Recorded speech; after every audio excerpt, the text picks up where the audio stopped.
depends on like the SKU as well, but if it's like a brand that doesn't have that many SKUs, we do try to get them onboarded into something like Lifetimely, where they can like help, add in all the costs. It's usually free to start. We can kind of get them bought into that process. Majority, I would say probably 80% of the time, founders actually don't know their costs. Which is like, it's funny. We onboarded a brand like a month and a half ago, and I had to go through this process with them, and they're like, "Oh, we're not sure what like the costs are. Like, we don't know how much delivery is." And I was like, I literally froze, and we still don't know what the costs are. And like, I'm still yet to go through this exercise with them to be like, hey, like, just give me like a number to work with here, and then we can like slowly figure it out. But yeah, I'm not feeling too confident with that. Yeah, we don't even have a process. The CEO, he kind of chooses the clients for us, and he kind of goes on this gut. I mean, should probably ask him how he does that. But as I'm learning the media buyer financials, this is super important to know.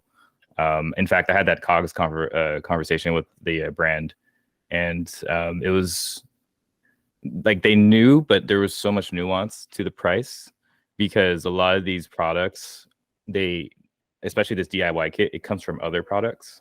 So and then it gets super complicated. But I think definitely down the road we'll be using this a ton.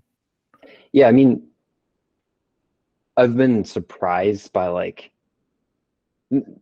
there's brands that we work with that like the agency that they came from like did some of this stuff, but like so many have never asked them what the cost of their product is, and they're just like, I think, stunned in a good way, right? Like the fact that we like cared enough to ask that. But it's also like, it's the base level knowledge you need. Like, how do you know if your campaign is performing well if you have no idea what it's producing for them? But it also protects you from the events where they're like, I want a 5x, right? Like, well, it's 2023, man. On a 3x ROAS, Yeah, it's like, it helps you set expectations up front. I mean, just as a quick, I think we can formalize our process a little bit more, but what we do that seems to work decently well is I duplicate that sheet for everybody.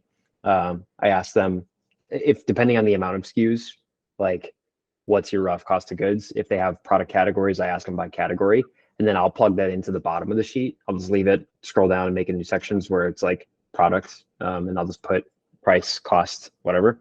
So I have it there and don't lose it. And then I'll go through based on, we do this, it's basically it's what I call a triple whale deep dive at this point. It probably needs a better name, so it's not triple whale branded because it sounds like we're selling their product. But I go through and I look at what I showed you for what we include in reports. I do that. I go last 90 days, last year. So you can see your MER, your AMER, all that stuff. I go and I look at what are your top products, top 10 products by revenue and volume. And then I look at LTV by like the ones that show up in both places. So if 5 of the 10 are in volume and revenue, we'll go look at LTV by those.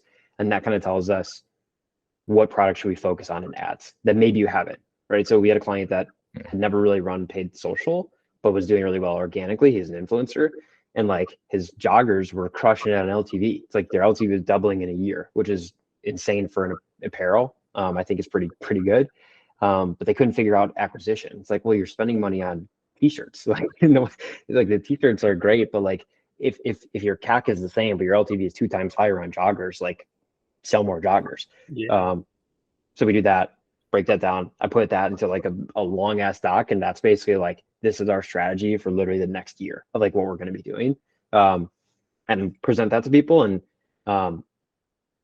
I've been amazed by like the response on that. Like we had the tag person, he was like, I've never had somebody do this for us.